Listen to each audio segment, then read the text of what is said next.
Mesdames, Messieurs, bonsoir et merci de suivre ce 20h à la une de l'actualité. Un toit décent pour chaque Sénégalais. C'est la promesse du gouvernement. Ce vendredi, le ministre de l'Urbanisme a identifié 21 000 hectares pour l'accès au logement et pour un écosystème de production. À Matam, l'insécurité alimentaire gagne du terrain. Des milliers de litres de lait sont perdus chaque année. Une unité de production de transformation laitière a été mise à la disposition de femmes pour rentabiliser la production dans la zone sylvopastorale. Recrutement de plus de 500 enseignants-chercheurs, révélation faite par le ministre de tutelle qui a assisté au congrès des universitaires tenu ce vendredi, la santé mentale au cours de leur plaidoyer. Et puis, en route vers le Grand Magal de Touba, les chauffeurs alertent sur la route nationale 3, axe dangereux où les normes de sécurité font défaut. Nous ferons par ailleurs un arrêt à la gare ferroviaire de Thiès où les pèlerins se plaignent sur l'organisation des guichets. Voilà pour les titres, le développement c'est dans un instant.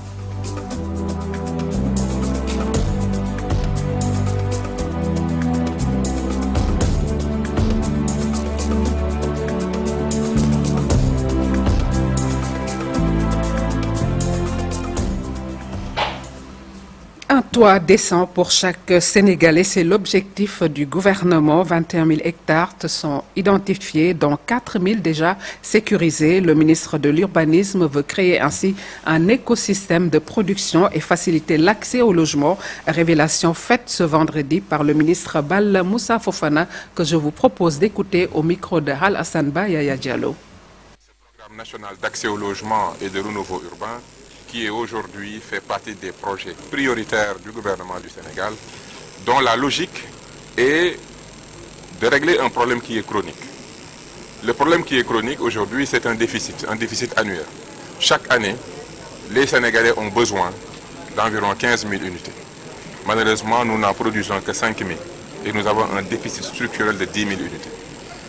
En 2013, la Banque mondiale avait évalué ce déficit à plus de 325 000 unités. Avec un creusement de 10 000 unités chaque année, aujourd'hui nous avons dépassé le déficit des 400 000 et nous allons d'ici 10 ans vers un déficit de 500 000 logements. Tant que le Sénégal ne sera pas capable d'avoir un écosystème de production suffisant de logements, il y aura toujours un déficit et ce déficit va entraîner une augmentation du coût du logement que les gens vivent aujourd'hui. Notre objectif, c'est de créer un écosystème de production qui va aider l'investisseur à investir dans le secteur du logement accessible pour tous. On va faciliter l'accès à des carrières. On va mettre en place une zone industrielle avec l'accompagnement de l'APIX et de l'APROSI pour pouvoir créer une zone d'investissement qui va faciliter des industries de production. Nous avons déjà identifié plus de 21 000 hectares sur l'ensemble du territoire national, dont 4 000 sécurisés, pour pouvoir permettre à tous ceux qui veulent s'engager dans la production de logements accessibles de trouver tous les avantages nécessaires. Ce besoin d'investissement, on évolue à 500 000 unités. Et aujourd'hui, 500 000 unités sur une période pour résorber le déficit, mais ce qu'on crée, c'est un écosystème de production. Sur le front social à Saint-Louis, les populations de Ndiaoudoun étaient sorties ce matin dans les rues. La localité manque de tout. Elle réclame de l'eau potable et des routes praticables. Voici Elhadj Megueye Mbodj, leur porte-parole, au micro de Ousseynou Diop. Alerter et informer aussi à qui de droit que nous avons des problèmes liés à l'eau, à la voirie interne, mais aussi aux problèmes qui sont liés aux maladies grâce à l'eau que nous consommons ici. Donc, nous avons fait des démarches pour avoir de l'eau potable au niveau de la CO, mais par la volonté de quelqu'un qui s'appelle Ngom, c'est lui le chef d'agence de la CO, il a décidé de ne pas raccorder notre village au réseau hydraulique. Nous n'avons pas d'eau potable. C'est l'eau du fleuve que nous consommons. Et cette eau-là n'est pas saine. Cette eau-là contient des microbes. Cette eau-là, c'est la bilharziose. Cette eau-là, c'est des maladies parfois qu'on ne comprend même pas. Nous demandons au président de la République, Bassirou Diomaye Diakhar Faye, à travers lui aussi son premier ministre, M. Ousmane Sonko, et le ministre en charge de l'eau, qui est Cheikh Tidiane Dièye, qu'une demande est dans son bureau. Nous restons dans le nord du pays pour parler cette fois-ci de l'insécurité alimentaire dans la région de Matam. Une initiative pour la résilience des femmes et des jeunes est lancée. Ainsi, une unité de transformation laitière est mise à la disposition des organisations féminines, des infrastructures de base pour rentabiliser des milliers de litres de lait perdus chaque année dans la zone sylvopastorale, nous dit Ali Bandelnian. Recensée parmi les zones à risque d'insécurité alimentaire, la région de Matam regorge pourtant de nombreuses potentialités. Aux côtés de ses terres de culture et de ses phosphates, il y a également ses ressources animales. Dans sa zone sylvopastorale, justement, des milliers de litres de lait sont perdus chaque année pour défaut de moyens de conservation. Un phénomène en passe de trouver solution à travers 5 unités de transformation laitière réalisées dans le Ferlo, à Matam et à Sinthiou-Bamambé. C'est une très bonne réalisation et c'est le moment de remercier l'ONG Action contre la faim qui, dans le cadre de son projet renforcer la résilience et l'autonomisation socio-économique des femmes, des jeunes et des communautés vulnérables dans le Nord, en tout cas en train de mettre en œuvre des activités qui permettent de renforcer l'autonomisation des femmes, notamment avec la réhabilitation déjà de cette unité de transformation de lait à Dendodi et une dotation de kits de collecte et de production de lait.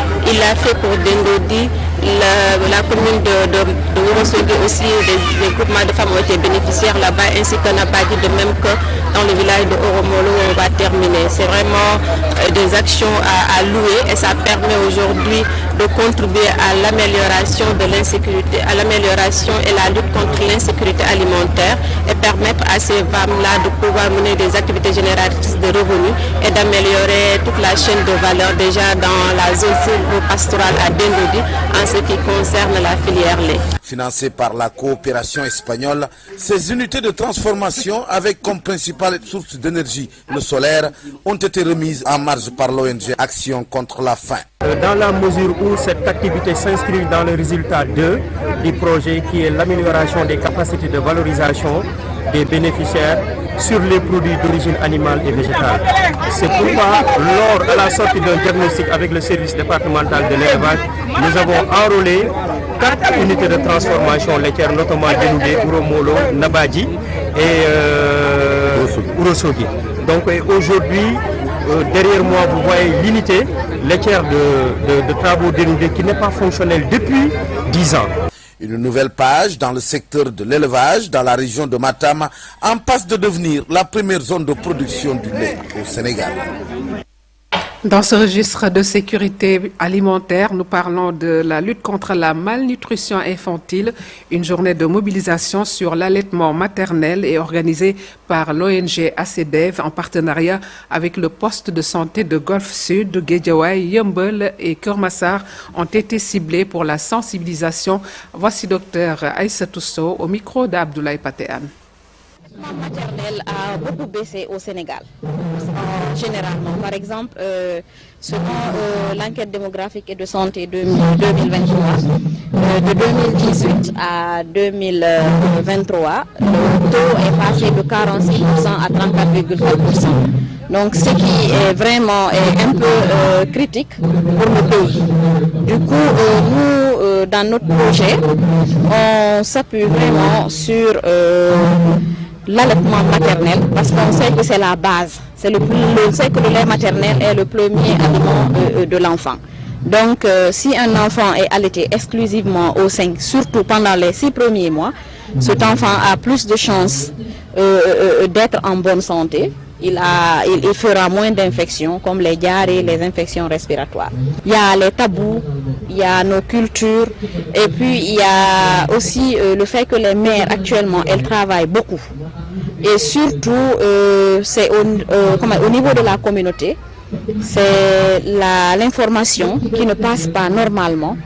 L'information ne passe pas bien. Les gens n'acceptent pas d'être informés. Au centre de santé ou bien au poste de santé, quand les mères partent, on les conseille normalement comment prendre soin d'un enfant, surtout d'un nouveau-né. La délégation générale de l'entrepreneuriat rapide des femmes et des jeunes reçoit 40 camions d'hydrocureurs, un investissement de 2,5 milliards, 400 millions plutôt, financé par la BNDE et la fondation Melinda Bill Gates. Ces camions sont destinés à l'association des acteurs de l'assainissement pour améliorer leur intervention sur le terrain. Biram Dour nous en dit un peu plus.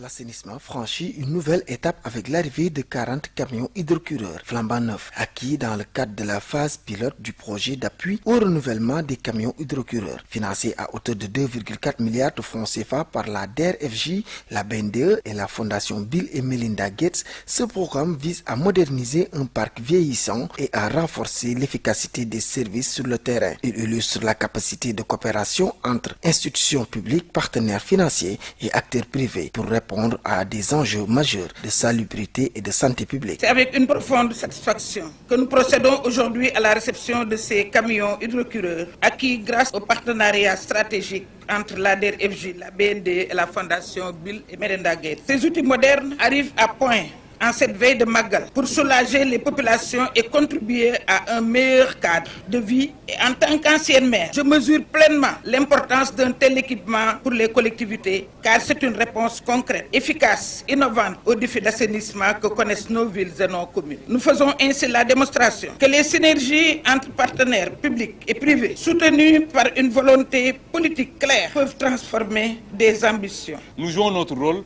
et je considère qu'ici, on a une activité, on a aujourd'hui un événement qui va en droite ligne avec ce que souhaitent les autorités, à savoir le président de la République, Bassirou Diomaye Diakhar Faye, et le Premier ministre, M. Ousmane Sonko. Madame la déléguée générale joue aussi pleinement sa partition parce que je ne trahis pas un secret en disant qu'elle est en droite ligne de ce que nous voulons. Aujourd'hui, le Djoub Djoubal Djoubanti, c'est aussi ça. Réceptionné ce vendredi au port autonome de Dakar en présence de son directeur général Wali Diouf Bodian, ces véhicules de dernière génération adaptés aux réalités locales et économiques constituent la première étape d'un plan ambitieux, prévoyant à terme le renouvellement de 300 camions. C'est un financement de 2,360 milliards, 40 bénéficiaires et dans un domaine délaissé par beaucoup de banques classiques, l'assainissement liquide. Aujourd'hui, on sait tous que le parc actuel est vétuste, très pollueur et toutes les réalisations des vidangeurs sont consommées en charge de réparation. C'est un gouffre financier. Ce projet d'appui au renouvellement des camions vidangeurs arrive au bon moment. Aujourd'hui, on est à plus de 50 milliards sur des projets cumulés entre la BNDE et la DER et on attend vivement une seconde phase avec un effet multiplicateur de la banque pour arriver à servir les centaines d'acteurs dans ce domaine. Bien plus qu'un simple renouvellement de matériel, cette phase pilote ouvre la voie à la professionnalisation d'un secteur stratégique tout en créant de nouvelles opportunités économiques. Un cap important vers un assainissement plus efficace, durable et inclusif au service des populations et de la santé publique. Au chapitre universitaire, le syndicat autonome des enseignants du supérieur obtient la promesse du ministre de tutelle. Plus de 500 enseignants-chercheurs seront recrutés durant ces 2 ans. Le SAES a tenu son congrès ce vendredi autour du thème « La santé des enseignants-chercheurs au prisme des conditions de travail dans les universités » suivant le ministre de l'enseignement supérieur Abdourahmane Diouf au micro de Fatou Bintou Conte Diafaraba. Du recrutement des enseignants-chercheurs est en cours. Non seulement nous avons annoncé le recrutement de 500 enseignants-chercheurs dès la rentrée prochaine, mais si vous regardez le communiqué du Conseil des ministres du 23 juillet dernier, nous nous sommes engagés pour un plan triennal. 500 pour cette année, 500 pour la rentrée 2026 et 500 pour la rentrée 2027. C'est ça qui fait qu'en 2 ans, le gouvernement du Sénégal aura recruté 1500 enseignants-chercheurs. Et cela est important par rapport aux revendications du SAES. Vous voyez que le thème qu'ils ont présenté aujourd'hui pour leur 15e congrès est lié à la santé des enseignants-chercheurs. Pourquoi les enseignants-chercheurs sont malades? Parce qu'ils ont le stress, parce qu'ils ont une surcharge de travail. Nous espérons qu'avec ce recrutement massif, ils auront un peu plus de temps libre à consacrer à la recherche, mais à consacrer aussi à la préservation de leur santé. Il y a enfin la question des chantiers qu'on devrait pouvoir terminer dans les différentes universités rapidement. Donc nous connaissons les problèmes, nous les avons identifiés, nous en discutons. Ce que je voudrais dire pour terminer, c'est que le SAES que nous connaissons est un syndicat responsable, un syndicat de proposition. Le gouvernement que vous avez en face de vous est un gouvernement responsable, un gouvernement de solution, un gouvernement de proposition. Donc nul doute que, étant acteurs de ce système, nous allons pouvoir ensemble trouver des solutions. À jour J-4 du Grand Magal de Touba, les chauffeurs alertent sur les dangers fréquents constatés au niveau de la route nationale 3. Ces transporteurs réunis à Ngorochi, où 16 morts ont été enregistrés, réclament la mise aux normes de l'axe routier, non sans se plaindre des manquements de large route, nous dit Babacar Diouf. À moins d'une semaine du Grand Magal de Touba, les professionnels de la conduite automobile ont choisi le village de Ngot sur la RN3 pour inviter leurs pairs à la prudence sur la route. Notamment, les nombreux accidents qui se produisent. Et la preuve palpable, nous pouvons donner l'exemple du grave accident qui s'était produit ici même. Il y a de cela moins d'un an, qui a coûté la vie à 15 personnes. C'est extrêmement douloureux. Et je pense que dans le cadre de ces accidents-là,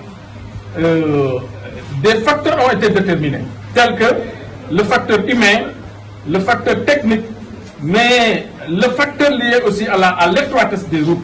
En moins d'un an, à cet endroit précis, 16 personnes ont perdu la vie suite à un accident de la circulation. Les chauffeurs exigent la mise aux normes de la route nationale numéro 3. Il faut que les autorités, celles qui étaient là et celles qui gèrent ce pays-là, puissent maintenant prendre des solutions, des mesures idoines pour que la route-là réponde aux normes. Les chauffeurs dénoncent aussi le non-respect d'un engagement de la Géroute. Une raison de Djourbel, jamono yee passé dañoo mobiliser toute la région de Djourbel mooy gaaru ceeru Bambey Djourbel Touba Mbacké ñu ne woon na leen defaraat tali ci suñu propre moyen pour pax yi fi nekk yëpp ñu def ñu sakku gor garab yi ñu commencé gor garab Ageroute moo ci boppam moo dem ci gouverneur ñaam ñi pour ñu may ko moom dina ko defar balaa màggal ba léegi ne Ageroute defar. L'association des chauffeurs de taxi du Sénégal procédait à l'inauguration de son siège à Ngoroch, dans la commune de Nangalma.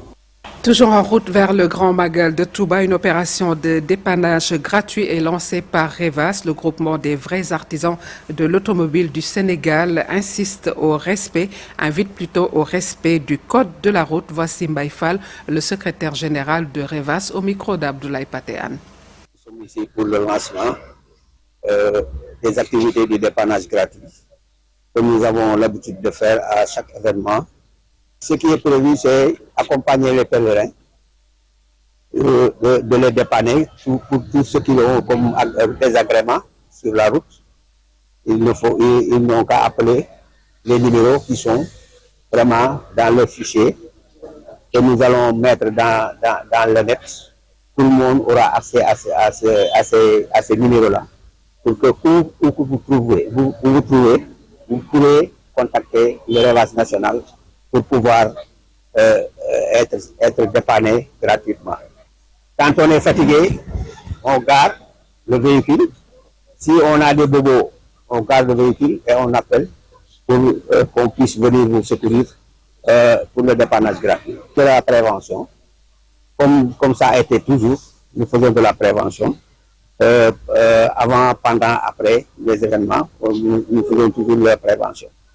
Et nous parlons de l'actualité sportive. Le sélectionneur Desagana Diop a publié la liste des 12 lions qui vont défendre les couleurs du Sénégal à l'afrobasket masculin du 12 au 24 août 2025. Ça se passera en Angola, un groupe qui va majoritairement jouer pour la première fois la compétition majeure de l'Afrique. L'absence du jeune ailier Babacar Sané est la grosse surprise de la liste.